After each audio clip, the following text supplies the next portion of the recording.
Arkadaşlar anahtar. Üzerinde Corolla yazıyor ama çok güzel bir şey bu. Güzel bir Corolla yazısı. Evet. Her antenizelde marka model yazmaz.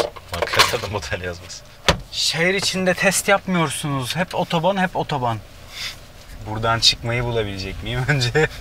Öyle bir siteye girdik ki şey gibi. Truman Show. Böyle kapalı şey. Yarı set, yarı site. Aynen böyle en sonuna gidince düz duvar böyle. Exit yazıyor, acil çıkış falan. Seni Corolla'nın navigasyonu baş başa bırakayım mı? Corolla'nın navigasyonuyla baş başa kalırsak benzinimiz, mazotumuz bitebilir. Ülke yok. Ülkeden. Ya kardeş işte şehri girdik be bana. Ben İstanbul'dayım. Niye ben girmek zorundayım şehri ya? Heh, en azından İstanbul için fazla uğraşmadık. Bir de bir Faruk Ayhanoğlu çakarsak eğer. Bak olmuyor ya işte. Yandex'e baksalar nasıl çalışıyor? Ucuz yolda bir telefon bulsun, yapıştırsın buraya. Hani toplanınca çünkü ucuza geliyor telefonlar. Ya bunlara muhtemelen işlemcileri çok zayıf işlemciler. Onun için hiçbir şeyine cevap veremiyor. Çünkü telefonla uzaya çıkarsın yani hani kıyaslanırsa. Ya şimdi mesela güzel bir şey oldu. Doktor Faruk Ayhanoğlu için doktor yazmama gerek kalmadı. Ben ama daha önce yazmıştım. Belki oradan hatırlıyordur. Hatırlıyor olabilir. Hiç de şey değilmiş o zaman, salak değilmiş yani. Ama yavaş. Yavaş. Biraz böyle 386 DX var arkalarda. Aynen öyle. Liseliler bilmez. Şey böyle sesi de gelir onun. Dı dı dı dı falan diye böyle. Yolu hesaplama, direkt götür yani. Hesaplıyor işte o şu an. Ha, İşlemci bir soğusun, bir nefes alsın. Şey yapma, üstüne gitme megabayt, çocuğun. Bunlarda 64 MB RAM var. Bir sonraki modelde inşallah 128'e çıkacak. Benim ilk bilgisayarımda 4 RAM vardı. 4 RAM. Turbo tuşu vardı. Megahertz'i falan artıyordu böyle. Ekranlı. Oo, krater. Öyle bir durdum ki tam düşecekken. Yani bu kadar iyi zamanlama olamaz. Zaman durdu. Benimkinde de 350 MHz'di, 64 RAM'di, 64 MB RAM'di. 8.45 GB da diski vardı. Ay. Ama ben ne günlerden ne günler. Eminim kimler şimdi bende neler vardır diye çıkacak. Tabii. Direkt Commodore'dan, Amiga'dan itibaren başlayıp. Commodore da vardı, kaset sarardık. Böyle. Bugaboo diye bir oyun vardı. Böyle vos böyle zıplıyorsun, atlıyorsun. Bayağı oynardım o oyunu. Bugaboo mu? Bugaboo mu? Ben hiç sallıyorum şu an. Vos böyle buggy vos. Buggy bu mu? Öyle bir şey. Şimdi sence hızlı tabii mantıklı bir şey değil mi? Hızlıya basınca herhalde. Hızlı ve ekonomik genelde aynı yol oluyor. Hızlı ve ekonomik aynı yol oluyor. Evet. Allah Allah. Oksimoron. Evet. Corolla. 1.4 dizel. 1.4 dizel, manuel ve premium falan filan. Başlıkta okudum zaten. Şu an kullandığımız araba, yani Ferrari 488 çekelim, Corolla daha fazla izlenecek. Bunu hepimiz biliyoruz. Hepimiz biliyoruz bunu. Deneyeceğiz zaten. 4 ile arka arkaya koyacağız. Bakalım hangisi daha çıkacak. Corolla daha çok izlenecek. Sonunda arkadaşlar Corolla geldi. Aslında birkaç defa daha gelmişti. Sizin bunun haberiniz yok. Ama gelen arabalar 50 binde, 60 bin kilometre falan olduğu için ve yeni değil de şöyle 3-4 senelik arabalar olduğu için bir ses etmemiştik. Sonunda 3000 kilometrede Çiçeğiburnu'nda bir Corolla geldi. Ben malzemesinden başlamak istiyorum. Bence de malzemeden başlayalım. Ben özellikle Corolla standartlarına göre, Toyota ve genel Japon standartlarına göre malzemeleri bayağı beğendim. Yani Alman kıvamında değil belki ama eski Corolla'lara göre bence bayağı ileriye gitmiş. Yani şuraların deri kaplı olması, değişik yerlerde derilerle karşılaşıyorsun ki bu çok ekstra bir olay. Aşağıda gene zaten sert plastik belli yani her zaman olduğu gibi sert. Ha nedir? Gene detaylara girdiğinde işte torpidoyu falan açtığın zaman ki bu arada bayağı büyük bir torpidosu var. İçeride sünger münger yok ama onun dışında hani bu arabanın da tabii premium olduğundan dolayı, pahalı ve zengin donanımlı bir araba olmasından dolayı bir sürü yerde deri var. Deri var. Bir de şu çok güzel bir malzeme. Çok güzel bir malzeme. Galiba gece ışık da, mavi ışık da var burada. Şeyi açtığında. Biz tabii hep gündüz kullandık. Ben beklerdim. Hakikaten burası böyle güzel. O monotonluk biraz gitmiş. İşte ekran, piyano bilek falan filan. Ama mesela şuradaki kumandalara da bir krom tuş yapılsaydı ya da buraya bir hareketlilik isterdim. Biraz cansız kalmış. Ya çok işte detaya girdiğin zaman evet o detaylarda ekstra bir özen yok ama geneline şöyle baktığın zaman ne bileyim mesela burası gene yumuşakça değişik bir şey var burada. Bir şeyle kaplamışlar gibi sanki yani tam direkt plastiğin kendisi değil de güzel hoş bir kaplama var gibi. Ve özellikle en çok neyi sevdik biz? Şu 2 tane. Ya söyleyecektim. Buradaki nozzle'ları. Harika olmuş. Hafif bir Audi'ye kaymış burada. Kaymış. Yani hem tasarım hem kalite bakımından. Çok güzel çalışıyor bunlar. Ve arkadaşlar bilmiyorum görüyor musunuz? Böyle pervane şeklinde içe pervane girerek şeklinde, falan açılıp kapanıyor. Çok güzel bunlar. Asıl açıp kapanma şekli çok güzel. Evet. Ya ona bayıldım ben. Aynen. Bunun otomobilde, arabada en sevdiğim nokta bu. İç mekanında. Bu havalandırma nozzle'ları. Menfez. Menfez. Açıp kapaması harika. Kapı üstü de bu arada arkadaşlar hafif yumuşakça. Bunlar gene güzel şeyler. Kapının içinde gene bir deri kaplama var. Bunlar da gene güzel. Şu kol dayaması var. Aynen. İşte ileri geri gidiyor. Yukarı aşağı olmuyor ama ileri geri gidiyor sadece. Ortalar Ortalar falan dayayabiliyorsun. Yani buralar zaten sesten duyuyorsunuz, dinliyorsunuz. Buralar çok sert ama diyorum yani eski Corolla'lara ve genel olarak diğer Toyota'lara göre bunun içindeki malzemelerden konuşuyorum. İyi. Donanımdan da biraz bahsetmek lazım. Burada işte anahtarsız giriş çalıştırma var. Güzel çalışıyor. Güzel çalışıyor. İşte cruise kontrolü var bu arabanın. Cruise kontrol de güzel çalışıyor. Ben eksiği gördüm. Arttırırken azalırken hangi hıza ayarladığını göremiyorsun. Göremiyorsun, evet. O kötü bir özellik. Evet. LED farlar var. İşte navigasyonu var. Navigasyonu var. Navigasyon ama arkadaşlar hani test edin, kullanın. Diyorsanız ki ben hani tamam bunu kullanırım, alın. Ama onun haricinde o ekstra opsiyon, çünkü navigasyonlu biraz daha uygunu alabilirsiniz. Navigasyona evet para vermeye bence de gerek yok. Ya şimdi bu arabada Honda'da da bu var. Toyota'da da bu var. Mazda'da bu yok. Mazda zamanı yaptı. Biraz daha ayak uydurdu. Fakat Honda'da da dediğim gibi Toyota'da da şimdi burası dijital ve dokunmatik. O aynı zamanda işte şu yandaki düğmeler falan dokunmatik. Bunlar güzel. Ekran çözünürlüğü de fena değil. Parlaklığı falan da güzel ama içeriği çok yavaş çalışıyor. Yani buradan mesela sesi aç kapa yaptığın zaman hiçbir şey olmuyor. Bak bastım. Medyaya bas. Heh. Ses kapalı. O tepedeki şey var ya, animasyon. Şimdi bu oradaki arkaya düğmeye basmaya kalksan. Yok, aynen. Yok. O onu kapatıyor. Saklıyor. Ve her seferinde bu aşağı inip yukarı çıkıyor. Aşağı inip yukarı çıkıyor. Buradan zaten zor açıp kapamak. Aynen, sesi açıp kapamak zaten bir basılı tutman lazım. Bir macera yani. Her seferinde ya buradan böyle yapacaksın. Bu arada mute düğmesi de yok. Ses kapama düğmesi de yok. Açıp kapamaya basıyorsun. Açıp kapamaya basıyorsun. Direksiyon üzerinde de yine böyle basıyorsun, açılıyor kapanıyor falan. Bunlar o kullanışlı baltalıyor. İçinde mesela bir sürü bu ekranın fonksiyonu var, tamam mı? İnternete bağlanma var ki biz hiç bağlanamadık. Bluetooth'la bağlanıyor. Ya ben çok denedim bağlanmayı. Olmadı. Yani yapamadım. Ki zaten mesela Bluetooth'a bağlandığınız zaman muhtemelen hız olarak da Wi-Fi ile aynı şeyde değildir. Tabii. Yani sistem zaten ağır. İnternet bağlantısı da muhtemelen ağır işleyecektir. Ki dediğim gibi ısınacak falan. 2 tane biz Android denedik, telefon denedik, bağlayamadık. Ya bir iki tane böyle application falan var ama hani Tetris kıvamında, çünkü işlemci tam çözünürlük iyi ama işlemci onunla aynı düzeyde değil. Mesela su dökme şeyi var, tamam mı? Su dökme aplikasyonu var. İşte bardağa su dökülecek mi? Agresif kullanıyor musun? Kullanmıyor musun? Vallahi freni kökledim, hiç dökülmedi su. Yani o genel olarak bütün buradaki işlevler, elektronik işlevler. İşte mesela ben buradan ne yapıyorum? Sıcaklığı azalttım değil mi? Ben buradan sıcaklığı azaltınca zaten 21 derece olduğunu görüyorum. Kocaman ekranın burada da onu görmeme gerek yok. Yani hiç yok. Grafik var ama ben bir önceki navigasyonunu görmek istiyorum. Aynen. Veya ben buradan 20'ye indirdiysem köşede bütün küçük bir şekilde ekran değişiyor. Aynen, bütün ekran değişiyor. Hani zaten çok saçma yani, burada hepsi var. Ekstra bir şey söylemiyorsun ki bana. Onun yerine bir an için navigasyon veya medya, radyo neyse onu görmemeni sağlıyor. Yani üzerinde daha bayağı bir çalışmaları lazım, sözün özü o. Bence de. Biraz çoğunlukla koymuş olmak için konmuş bir multimedya sistemi bu. İşlemcinin bir arttırılması lazım. İki, işlevlerinin daha kullanışlı, daha pratik, daha akıllı hale getirmesi lazım. Tek tuş şeyi olur ya, içgüdüsel çalışır, severiz. Evet. O hale gelmesi lazım. O hale gelmesi lazım. Daha bayağı bir var. Ama kadranlardaki ekran çok güzel. Grafikler de güzel. Ama ben anlamadım. Mesela yol bilgisayarındayım, boş yerler var. Mesela bak, son satır boş. Evet, niye? Satır boş. Yazı mı yazıyoruz abi oraya? Olur ya, Android'de bir tane ekran açarsın, oraya koymazsın, bomboş kalır öyle. Aynen, onun gibi.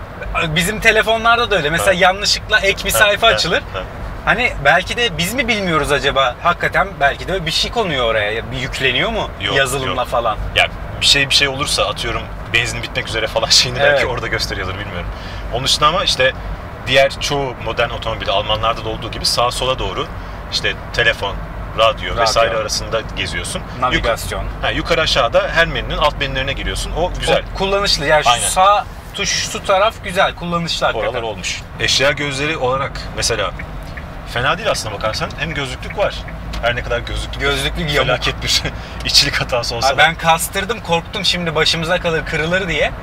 Şurada bir yamukluk var gözlüklükte. Evet, gözlüklüğün bir tarafı dışarıda, bir tarafı içeride ama var. Aşağıda... lamba da kaçmış içine bak. Takılıyor.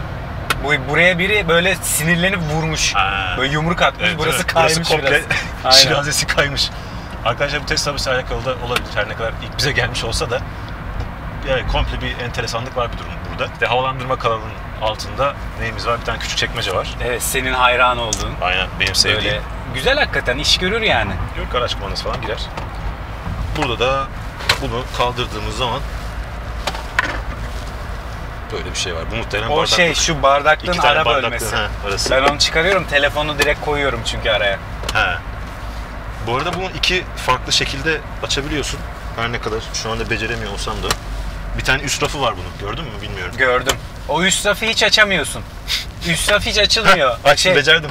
Yani onun orada bilerek onu açman lazım ki açacaksın. Evet. Hani yoksa eline hiç gelmiyor. Arkada hemen ne var? Burada bir tane oyuk var. Ufak tefek şeyleri koymak için. Ondan tabii 12 volt var. Arkası bayağı geniş arkadaşlar. Ya bir yeni Corolla dedin mi o arkada falan bir havalandırma falan olsa güzel olur değil mi? Aynen öyle. Havalandırmak istiyorum. Hani yeni Corolla'sın sen. Ama ben bundan sonrakine bekliyorum onu. Bu çünkü yeni Corolla değil. Bu makyajlı Corolla aslında. Yani baktın mı aynı. Aynen. Hani aşağı yukarı hani babanı göster baba aynı oğlum bunlar der. Anlamaz yani. Öyle. Makyajlı tabii işte ama kimse makyaj kullanmıyor. Ama yeni Corolla'da hani tamamen platform cart curt değişirse bir havalandırma falan filan bence koymalılar. Tabii canım. Ucuz arabalar değil bunlar yani. Arkada baş arkadaşlar 1.85 falan. O kadar geniş değil yani ama diz çok geniş. Diz çok iyi. Bir de şaft tüneli olmadığı için. Şaft tüneli olmadığı için bayağı böyle hani oraya yük bile koyarsın böyle uzunlamasına. Evet. Üçüncü adam çok rahat oturur. Ya müzik sisteminde radyo çekim şeyi çok zayıf herhalde ki çünkü ben kullandığım zamanın hep cızırtılı. Aynen. %10'unda %20'sinde çektiği zaman beğendim. Ama şöyle fena değil diyebilirim ama çektiği zaman ama çoğu zaman çekmiyor. Yani kötü çekiyor. Beni hani böyle etkilemedi ya, normal böyle çok iyi diyemem. Tamam. Müzik meraklısı hemen 2 tane mittiz atar yani. Şöyle şeyleri de Twitter falan koymuşlar. Tabii. Direkt yerler hazır, o güzel. İzolasyonu yani bu araba ya 120'ye falan çıktıktan sonra rüzgar sesi almaya başlıyor. Rüzgar sesi alıyor ama şu an hali hazırda Toyota Corolla kullanıcılarına da ben konuştum. Eskiye oranla iyileşme var diyorlar. Hakikaten ben lansmana gittiğimde de şu davlumbaz içlerine ve galiba bu konsolun içlerine falan bir ekstra bir yalıtım malzemesi attığını söylemişlerdi. Tabii zaten şimdi ses mesela yol gürültüsü bu arabada çok az. Senin söylediğin yol gürültüsüyle alakalı. Tabii. Bizim duyduğumuz nedir? İşte ağız kenarından, işte aynadan, dikiz aynasından oradan rüzgar geliyor. O bayağı geliyor ama gerisi 20'de geliyor. Gerisi iyi. Özellikle mesela motor sessiz motor bence. Yani dizelleri düşünürsek. Dizeller için bence çok gürültücü bir motor değil ki eski bir motor bu. Eskisi hatta aynı kişi yalıtım olarak motor sesi de azalmış demişti bana. Eski yani şu an Corolla kullanıcısı. Anladım. Yani rüzgar sesi var arkadaşlar 120'den sonra falan ama onun dışında şehir içinde özellikle şehir içi süratlerde huzurlu bir araba bu. Bir de şu şeyi çok beğendim. İnişini değil mi? İnişi ve onun kapak olması çok güzel. Kapak olması güzel, derin.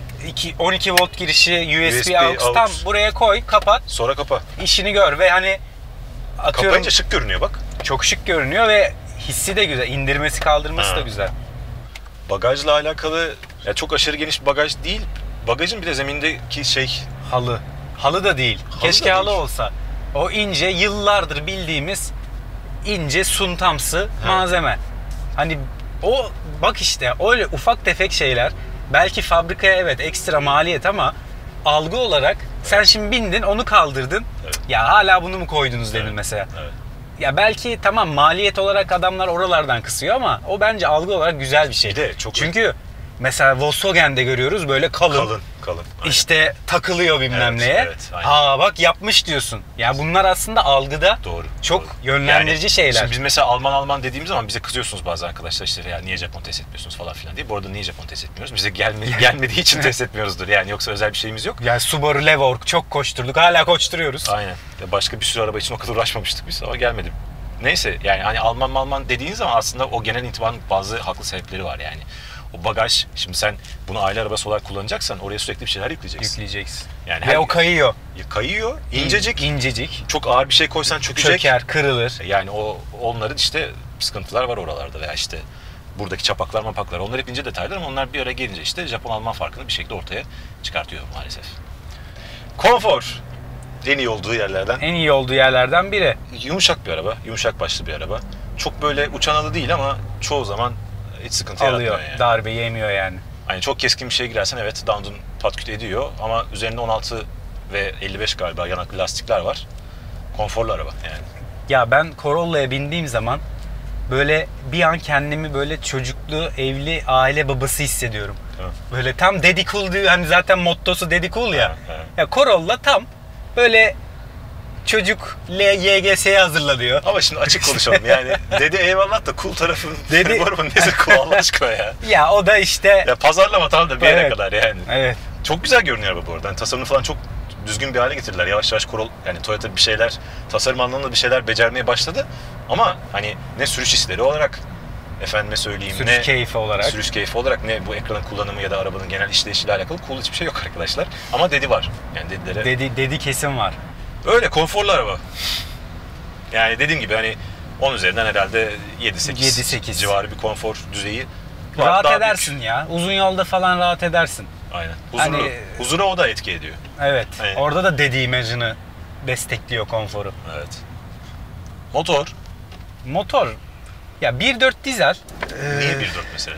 Niye 1.4? Niye bütün 1.6 rakipleri değil? 1.6 iken? Heh. Niye 90 falan beygir? 92 beygir galiba. Yani ben isterdim ki 1.6 dizeli olsun. Ben de. Çünkü rakiplerinin hepsinin neredeyse 1.6 dizeli var. Evet. Ve işte Focus'u falan düşünürsek bayağı iyi gidiyor Focus. Evet. İşte Hyundai'leri düşünürsek Renault'lar falan da 136 çok iyi. beygir. Renault'lar da çok iyi. Renault'lar 130 beygirler falan deli gibi gidiyor. Aynen. Hani bu gene dedi oldu burada. Evet. Gene motor dedi. Yani bunu senin yarısı falan koyman lazım. Evet. Corolla'yı koyacaksan alt donanımda. Mesela alt seçenek olarak koyman lazım. Senin gidip 1.4'ü de var, 1.6'sı da var demen lazım. demen lazım. En tepede bunun olmaması lazım. Öyle yani 1.4 ama bu arabanın ne fiyatına ne de kalıbına bence uymuyor. Tamam sessiz motor. Tüketim de düşük değil. Yani 6 litre falan yakıyor bu araba arkadaşlar uzun 6 vadede. litre. Şehir içinde biz uzun dönemde bayağı bir kullandık bu arabayı. Körfez pistine falan gittik yani düşünün o Aynen. kadar uzun kullandık. 6 ya. 6. İstanbul'da yaşayan biri için şehir içi 6. Mesela 5000 falan çeviriyor ama çoğu dizelde tabii bunun bir anlamı yok. Hani 4000. Hiç 5000'lere falan gelmiyor. hatta 3800 falan da değiştirsin Evet. geliyor. Hani Ondan hiç sonra- şey böyle dırrrr diye yani yanlış bir şey oluyor sesi geliyor. Ya motorun çok bir rengi yok, bir ruhu yok, bir ekstra bir şevki yok. Hani diyeceğim ki 1.4 ama böyle acayip devir çeviriyor. alt devir Atmosferik şey gibi bilmem ne. sana bir Japon hani hazzı falan veriyor. Öyle bir şey yok. Bence bu arabanın geri kalan şeylerinden bir tanesi, özelliklerinden bir tanesi. Tek başına tamam yalın halde 1.4 eyvallah bir dizel motor. Ama bu arabada Daha evet. daha iyisini 1.6'sını fiyatına göre isterdik. daha iyisini istiyor. Geldik şanzımana. Şanzıman. Bence arabanın en böyle cool olan yeri şanzımanı. Çünkü şu mesela GT86'ya bile gider şu Evet. vites topuzu. Biraz kısalt orayı. Biraz kısalt. Topuz harika. Vites geçişleri biraz uzun. Hani GT86'a kısalt bunu. Ben hoşuma gitti. Oranları da güzel. 6 ileri. 2000 devirde 110. 110 gibi bir şey yapıyor. 110 yapıyor. 100 ile giderken 1800-1900'lerde bir işte 100'ü geçince 2000 devirler falan oluyor. Tabii otomatik olsa keşke yani bu fiyat seviyesinde özellikle. Evet. Ama Toyota'da henüz öyle bir seçeneğimiz yok. Hani düzgün bir otomatik şanzımanımız yok. Benzinli de var. CVT'si. Evet ama yani işte bir çift kavrulmaya falan bu araba istiyor çünkü artık. Değil mi? Hani bir şeyler hala var bir sonraki Corolla'ya inşallah olacak gibi. Bak gazla bakayım sesine bak dinlesinler. 4500 4500'den sonra hiç zaten. Yani 4000'den sonra Yok bir şey yok. boş. Çıkardığı ses falan şey medeni yani. Hani biraz sesi geliyor ama öyle tor Çok değil. yok değil. Genel olarak bütün Toyota'larda şu vardır. Yani ben Toyota'ları en çok oradan hani sorunsuzluk haricinde kullanım tecrübesi olarak en çok oradan ayırt ederim. Kontrollerin hafifliği, kolaylığı ve rahatlığı. Evet. Direksiyon yumuşak, şanzıman, vites geçişleri yumuşak, pedallar, fren yumuşak, gaz yumuşak, debriyaj ayrı yumuşak. Çok böyle normalden daha az efor sarf ederek arabayı kullanıyorsun. Yaşlıların sevdiği. Evet. Niye? Çünkü ben Amerika'da kaldığım sürede bizim işte orada yaşadığım ailedeki anneanneler falan, dedeler vardı. Siyah, içi 5 Camry'leri vardı, V6. Evet. Ben hatta aynı muhabbeti yapmıştım. Hani niye Toyota'yı çok seviyorsunuz falan, hani Camry özellikle yaşlılar hasta oluyor. Büyük araba falan. Şey diyor, çok rahat. Rahat yani, her şey dediğin gibi. Kullanımı rahat, biliyorsun. Koltuğu yumuşak, araba yumuşak, direksiyonu yumuşak. Aynen. Arabanın tabii sorun çıkarmaması da onunla bir bütün oluşturuyor. Aynen öyle. Kullanım Başı tecrübesi- da ağrımıyor adamın. Aynen. Koy benzini, 100.000 servissiz gitsin. Yağını suyunu koy, başka bir Aynen şey düşünmeye öyle. gerek yok. Buradan hemen bir annotation falan bir şey atarsınız arkadaşlar. Halidin Baba'nın efsane kasa Corolla testine. Ya South Park'ta falan da böyle işte yaşlılar trafiğe çıktı, kaçın falan yapıyor. Direkt siyah Camry. Böyle kullanıyorlar böyle. Evet. Öyle. Kullanım arabanın genel olarak çok rahat ki buradan da geldik yol tutuşa. Yol tutuşa gel Arap drift hemen. O da Aynı Camry. zamanda o da Camry. Araplar sever rahatı. Kol dayaması olacak. İçi 5. Tek elle. Tek elle. 200'le. Yappa Rabbi. ESP'si zaten 50 kilometre üzerinde hemen devreye giriyor tekrar, kapatsam bile. Aynen. Yani bu arabanın üzerinde bizim hiç hoş anılarımız olmayan ve hiç haz etmediğimiz bir lastik var. Evet. Ondan dolayı tutuş limitleri bunun pek yüksek değil arkadaşlar. Ortalama yani. Hani sınıf ortalamalarının altında, öyle söyleyeyim. Bir Focus veya bir Jetta falan bundan çok daha yüksek hızlarda viraja Girebiliyor. Bunu da çabuk teslim ediyor kendini. ESP'ye bırakıyor. ESP bir de çok erken giriyor. Böyle Evet. bir derecede falan giriyor. Yani. Aynen öyle. Çok tedirgin edici bir araba değil ama yani ne öznel olarak size bir haz veriyor. Çünkü yani mesela direksiyonun ilk hareketleri direkt. Hani küçük bir tık yaptığın anda herhangi bir şey yapmadan, gecikme olmadan araba yön değiştiriyor ama his olarak hiçbir şey yok. Zaten biraz zorladın mı hemen ESP devreye giriyor. ESP devreye giriyor vesaire, biliyorsun. Hani babanızdan kaçırıp da bir çıkayım gazlayayım diyeceğiniz bir öğesi yok. Bir düz vitesi güzel. Vitesi güzel. Ya tamamen kullanım kolaylığı ve bir yerden bir yere rahat gidip gelin diye hani tasarlanmış bir yani otomobil. asıl amacı olan o zaten.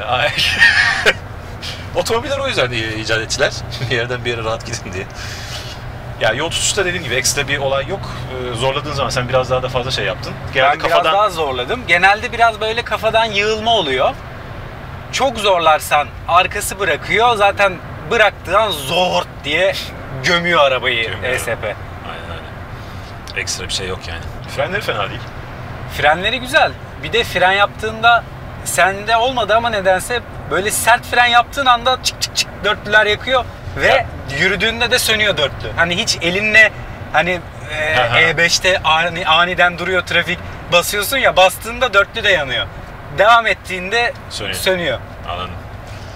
Bir de tabii bütün bu konuştuğumuz şeyler arkadaşlar o lastiklerin hani limitleriyle doğru orantılı. Siz gelip bu arabayı hani sağlam, işte biliyorsunuz artık hangi lastiklerin iyi olduğunu, o kadar şeyiniz, birikim edinmişsinizdir. Taktığınız zaman zaten ciddi anlamda hani tutuş limitleri falan yükselecektir ama ESP'nin o kadar, dediğim gibi o kadar erken devreye girmesi şey değil, hoş değil yani. Çünkü atıyorum 1 derece değil 5-10 derece izin verse bu araba kaza yapacak değil yani. Değil. Hani gene ESP o kadar akıllı bir sistem. Gene toparlıyor. Fazla tutucu. Bak güzel oldu. Tutucu ESP. Evet, sonuç.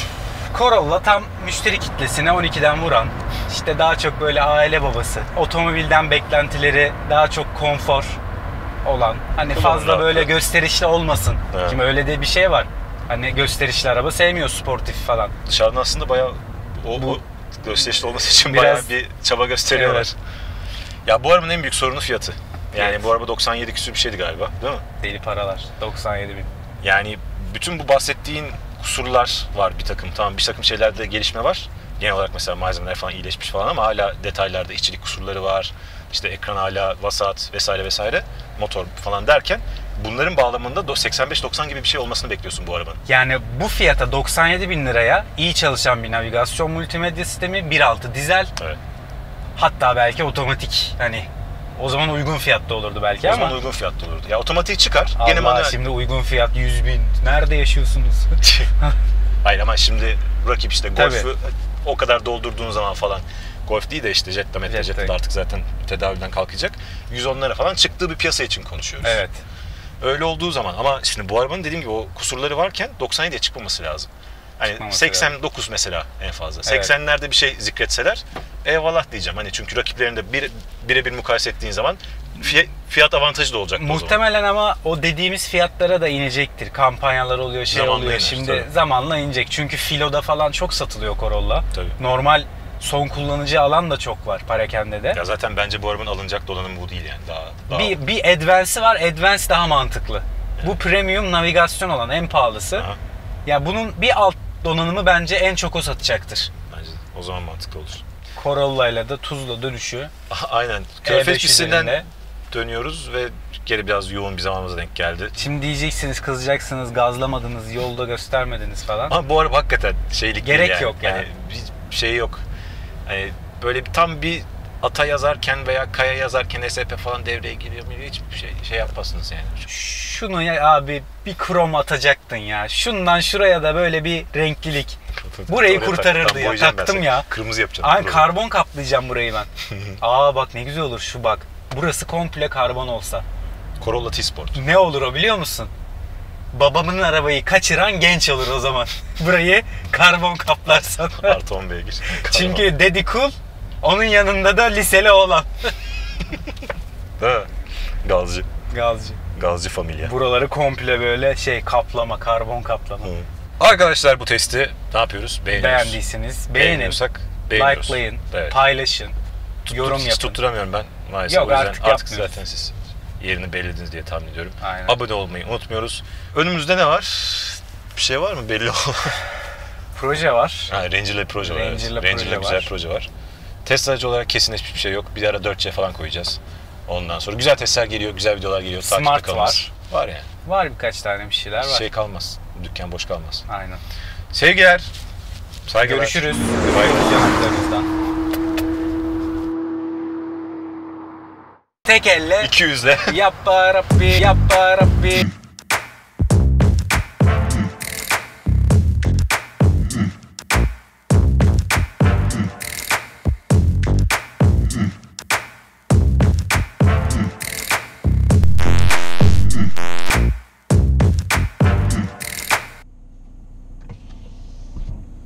Utku kardeşim. Ona göre ayarlarsın.